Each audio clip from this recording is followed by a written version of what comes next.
ఉన్న బంగారాన్ని విడిపించి ఆ రోజు ఆన్లైన్ రేటుకే మేము కొంటాం. Sharma gold company. నమస్కారం, సుమన్ టీవీకి స్వాగతం. జూలై మాసంలో ద్వాదశ రాశుల వారికి ఎలా ఉండనుంది, ఏ గ్రహాలు ఏ రాశుల వారికి అనుకూలిస్తున్నాయి, అలాగే ఏ గ్రహాలు అనుకూలించటం లేదు, వాటి వల్ల ఎటువంటి ఫలితాలు ఏర్పడనున్నాయి, ఈ విషయాలను తెలియజేసేందుకు మనతో పాటు ఉన్నారు ప్రముఖ జ్యోతిష్య శాస్త్ర పండితులు బ్రహ్మశ్రీ నందిబట్ల శ్రీహరి శర్మ గారు. గురుగారు నమస్కారం.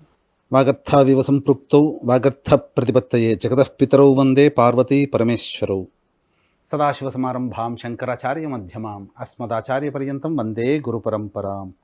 ఆదిత్యాయ చ సోమాయ మంగళాయ బుధాయ చ గురుశుక్ర శనిభ్యశ్చ రాహవే కేతవే నమః. గురుగారు, వృశ్చిక రాశి వారికి ఈ జూలై మాసం ఎలా ఉండనుంది, ఏ గ్రహాల అనుకూలత ఎలా ఉంది? వృశ్చిక రాశి వారికి ఈ జూలై నెలలో గ్రహాల యొక్క సంచారం చూసుకున్నట్లయితే సప్తమ స్థానంలో గురువు, అలాగే రాశ్యాధిపతి అయినటువంటి కుజుడు 12వ తారీఖు నుంచి గురువుతో కలిసి ఉండడం, అలాగే లాభస్థానంలో కేతు, పంచమ స్థానంలో రాహువు, అలాగే చతుర్థ స్థానం ముందు శని వక్రీకరించి ఉండడం. ఇక గమనించుకున్నట్లయితే ప్రధానంగా రవి 16వ తారీఖు నుంచి కర్కాటక రాశిలోకి, 6వ తారీఖు నుంచి శుక్రుడు కర్కాటక రాశిలోకి, 19వ తారీఖు నుంచి బుధుడు కర్కాటక రాశిలోకి సంచారం జరుగుతుండడం. ఈ కారణం చేత వెరసి ప్రధానంగా కుటుంబ సభ్యుల మధ్య కావచ్చు, దంపతుల మధ్య కావచ్చు, వ్యాపార భాగస్వాముల మధ్య కావచ్చు, కొంత ప్రతికూలతలు ఏర్పడే అవకాశం ఉంది. అయితే ప్రథమార్థం మొదటి వారం అంతా కూడాను ఆనందదాయకంగా ఉన్నప్పటికీ ఇక ద్వితీయార్థం అనేటువంటిది కొంత ఇబ్బందికర పరిస్థితులు అనేటువంటి కాబట్టి ఏతావాత ఈ యొక్క గ్రహ సంచార ప్రభావము మీకు అనుకూలంగా ఉన్నటువంటి కారణం చేత మంచి శుభ ఫలితాలు పొందుతారని చెప్పవచ్చు. అయితే అర్ధాష్టమ శని ప్రభావము ప్రబలముగా ఉన్నటువంటి కారణం చేత కొంత మానసికమైనటువంటి ప్రశాంతత ఈ యొక్క వృశ్చిక రాశిలో జన్మించినటువంటి వారికి లభించదనేటువంటి విషయాన్ని గమనించుకోవాలి. అయితే అనుకూలమైనటువంటి రోజులు ఎప్పుడు, ఎందుకంటే ప్రతి మనిషికి కూడాను పొద్దున్న లేస్తే పడుకునేంత వరకు కూడా డబ్బుతోనే పని. కాబట్టి ఆర్థికపరమైనటువంటి లావాదేవీలలో ఆర్థికపరంగా చితికిపోకుండా ఎలా ధనపరమైనటువంటి సమస్యలు అనేటువంటి నివారించుకోవాలి, ఏ ఏ తేదీల్లో ధనపరమైనటువంటి లావాదేవీలు కలుగుతాయి, ధనపరమైనటువంటి లాభాలు కలుగుతాయి అనేటువంటి విషయాల్ని మనం ముందుగా తెలుసుకుందాం. ఎందుకంటే ప్రతి సమస్యలకి కూడాను ఎక్కువగా 100కి 80% ధనపరమైనటువంటివే సమస్యలు ఉంటాయి. కాబట్టి ఏ రోజుల్లో ధనపరమైనటువంటి ఇబ్బందులు తొలుగుతాయనే విషయాన్ని మనం తెలుసుకున్నట్లయితే ప్రధానంగా 17వ తారీఖు 18వ తారీఖు రోజున మీరు ఏవైతే ఈ యొక్క జూలై నెలలో ఈ పనులు పూర్తి చేసుకోవాలనుకుంటారో ఆ పనులకి శ్రీకారం చుట్టడము, ఆ పనులకి సంబంధించి కదలిక ఏర్పడడం అనేటువంటి 17, 18 తారీఖుల్లో మీరు ఆశించవచ్చు. 22, 23వ తారీఖు, 1వ తారీఖు, 2వ తారీఖు, 28, 29వ తారీఖు, 3, 4, 30, 31 వెరసి ఆనందంగా ఉండే సమయాలు ఎక్కువగా ఉన్నాయి ఈ యొక్క వృశ్చిక రాశిలో జన్మించినటువంటి వారికి. ప్రధానంగా 1, 2, 3, 4, 28, 29, 30, 31, 22, 23 ఈ తారీఖులలో ధనపరమైనటువంటి సంపాదన అధికంగా ఉంటుంది. ముఖ్యంగా ఉద్యోగ రంగంలో ఉన్నటువంటి వారికి పదోన్నతి లభించవచ్చు, లేకపోతే కొంత ధనం ఇంక్రిమెంట్ అవ్వచ్చు. వ్యాపార రంగంలో ఉన్నటువంటి వారికి ఈ తేదీలలో చెప్పినటువంటి తేదీల్లో అనూహ్యమైనటువంటి సంపాదన పెరుగుతుంది, రాని బాకీలు వసూలు అవుతాయి.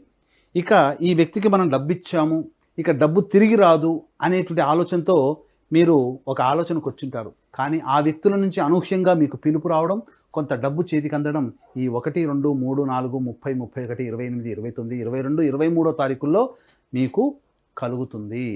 అలాగే 10, 11 తారీఖుల్లో ఉద్యోగ ప్రయత్నంలో ఉన్నటువంటి వారికి ఒక చక్కటి శుభవార్త వింటారు.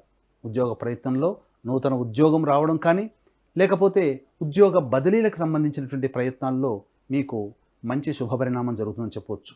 ఇక 12, 13, 14 తారీఖుల్లో గ్రహాల యొక్క సంచారం అధికంగా ఉన్నటువంటి ఈ కారణం చేత ప్రధానంగా మంచి జరుగుతుంది. అనుకున్నటువంటివన్నీ కూడాను శుభమైనటువంటి పనులు జరుగుతాయి. ముఖ్యంగా గృహానికి సంబంధించినటువంటి పనులు కానీ, లేదా లోన్స్ కావచ్చు, లేదా గృహోపకరణాల కొనుగోలు కావచ్చు, ఈ 12, 13, 14 తారీఖులో మీ ఇంట్లో చేరుతాయి.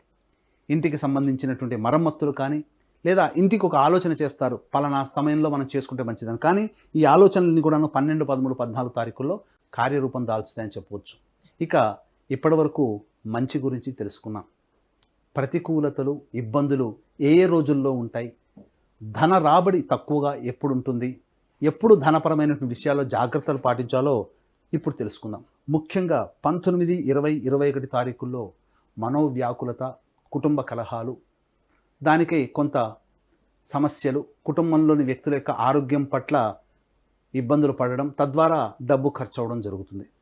ఇక గమనించుకున్నట్లయితే 5, 6 తారీఖు, 15, 16 తారీఖుల్లో అధిక ధన వ్యయం అవుతుంది.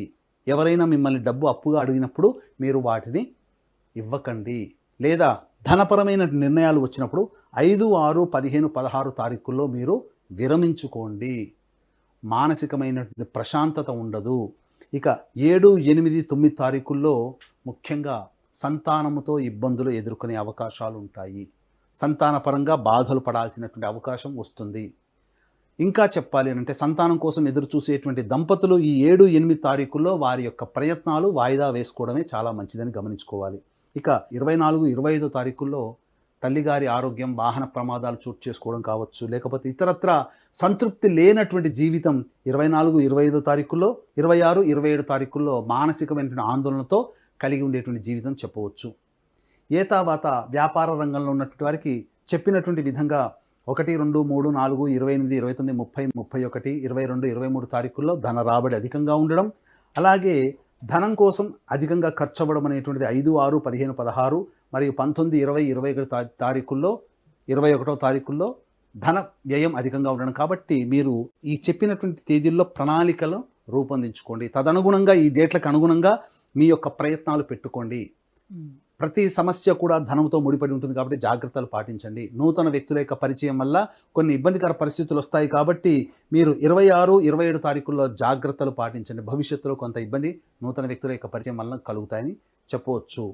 కాబట్టి ఏది ఏమైనప్పటికీ కూడాను ఈ యొక్క వృశ్చిక రాశిలో జన్మించినటువంటి వారికి అర్ధాష్టమ శని ప్రభావము, అలాగే కుజుని యొక్క ప్రభావము, అనగా ఈ సంబంధించినటువంటి 3, 4, 30, 31 తారీఖుల్లో ఉత్సాహంతో ముందడుగు వేస్తారు. కొంత అత్యుత్సాహ ప్రదర్శన వల్ల మీరు కొన్ని ఇబ్బందికర పరిస్థితులు ఎదుర్కొంటారు కాబట్టి జాగ్రత్తలు పాటించండి.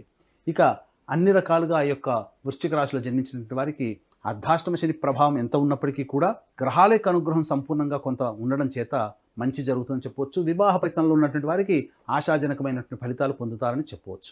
ఏది ఏమైనప్పటికీ కూడా ఈ వృశ్చిక రాశి వారికి దైవానుగ్రహం తప్పనిసరి. ఎందుకంటే దైవానుగ్రహం ఉంటేనే అన్ని పనులు సజావుగా పూర్తి చేసుకుంటారు కాబట్టి దీన్ని దృష్టిలో పెట్టుకొని ఈ నెల 21వ తారీఖు రోజున గురు పౌర్ణమి సందర్భంగా దక్షిణ కైలాసంగా పిలువబడే శ్రీకాళహస్తి క్షేత్రంలో రాహుకేతుల పూజలు, అలాగే విద్యార్థుల కోసం, ఎందుకంటే దక్షిణామూర్తి స్వయంగా వెలిసినటువంటిది కాబట్టి విద్యార్థుల కోసం సరస్వతి దక్షిణామూర్తి హోమాలు, వృషభ బిందున కర్కాటక సింహతుల వృశ్చిక మకర కుంభమీన రాశిలో జన్మించినటువంటి వారికి శనీశ్వర హోమం, అఘోర పాశుపత మంత్ర హోమంతో పాటు ఈ వృశ్చిక రాశి వారికి అర్ధాష్టమ శని కాబట్టి శనీశ్వర హోమం, అఘోర పాశుపత మంత్ర హోమంతో పాటు విద్య, వివాహం, ఉద్యోగం, అనారోగ్య సమస్యల నివారణకి 18 రకాల హోమాలు కేవలం 1500 రూపాయలకి మాత్రమే ఈ యొక్క గోతనామాదులతో మీ యొక్క కార్యక్రమం జరిపించడం జరుగుతుంది.